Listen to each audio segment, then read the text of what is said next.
আলাইকুম। কাছে এবং দূরে যেখান থেকে আজকে আমার ভিডিওটা দেখছেন, আশা করি আল্লাহ তাআলার অশেষ রহমতে সবাই ভালো আছেন। আমরাও আলহামদুলিল্লাহ অনেক ভালো আছি। আজকে আমি দুইয়ের সঙ্গে একটাই রেসিপি নিয়ে চলে আসলাম, বেগুনি আলুর চপ একসঙ্গে। চলুন তাহলে দেখে আসি কিভাবে বানাই আমি।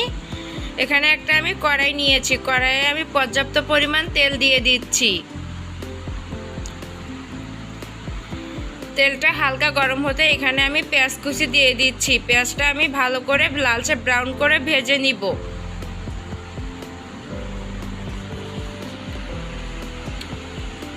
দেখুন পেঁয়াজটা কিন্তু আমার ব্রাউন করে ভেজে নেওয়া হয়েছে। এখন আমি পেঁয়াজটা তুলে নিব।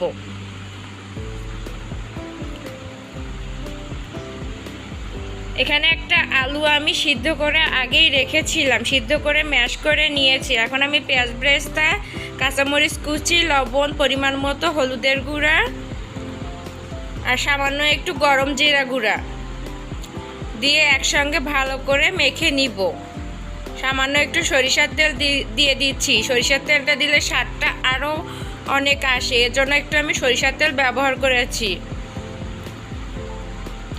সবগুলো উপকরণ আলুর সঙ্গে ভালো করে মিশিয়ে নিচ্ছি।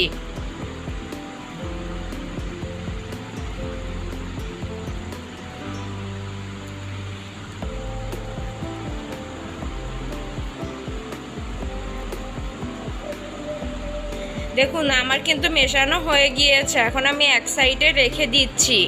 এখন আমি নিয়ে নিচ্ছি মেজারমেন্ট কাপের 1 কাপ পরিমাণ নিয়েছি বেসন। বেসনে আমি দিয়ে দিচ্ছি পরিমাণ মতো লবণ, হলুদের গুঁড়া,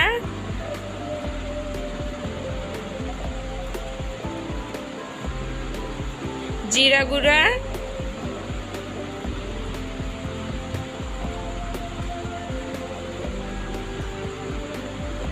আর দিয়ে দিচ্ছি শুকনা মরিচের গুঁড়া।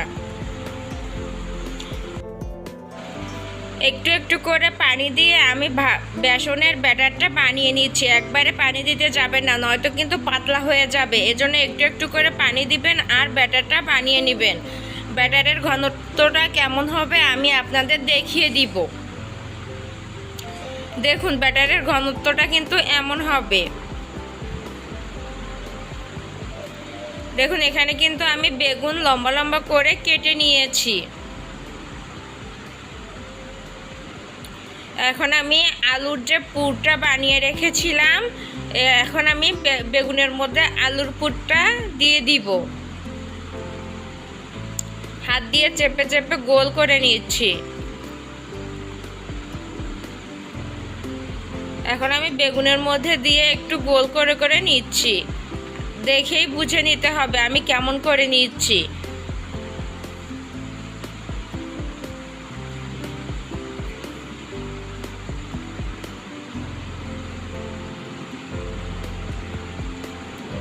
দেখুন আমি গোল করে নিয়েছি। এখানে একটা আমি কাঠি দিয়ে লাগিয়ে নিয়েছি। আমার বাসায় টুথপিক ছিল না, এজন্য একটা আমি এখানে কাঠি ব্যবহার করেছি। আপনারা চাইলে টুথপিক ব্যবহার করতে পারবেন। এখন আমি বেসনের মধ্যে দিয়ে তেলের মধ্যে দিচ্ছি।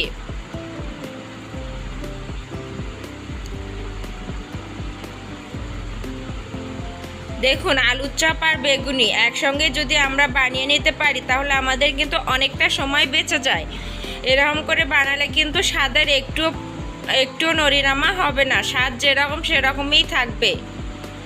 একবার হলো আপনারা এভাবে ট্রাই করে দেখবেন, অনেক ভালো লাগে খেতে। আর এই পর্যন্ত যারা আমার ভিডিওটা দেখেছেন আশা করি একটা লাইক দিয়ে দেখা শুরু করবেন। আর ভিডিওটা যদি ভালো লেগে থাকে তাহলে প্লিজ সাবস্ক্রাইব করে আমার পাশেই থেকে যাবে। দেখুন আমি কিন্তু লালচে ব্রাউন করে ভেজে নিয়েছি সবগুলোই। দেখুন কত সুন্দর হয়েছে বেগুনি আলুর চপ একসঙ্গেই। আপনারাও চাইলে কিন্তু বেগুনি আলুর চপ এভাবে একসঙ্গেই বানিয়ে নিতে পারবেন। আশা করি ভিডিওটা আপনাদের কাছে ভালো লাগবে। আল্লাহ হাফেজ।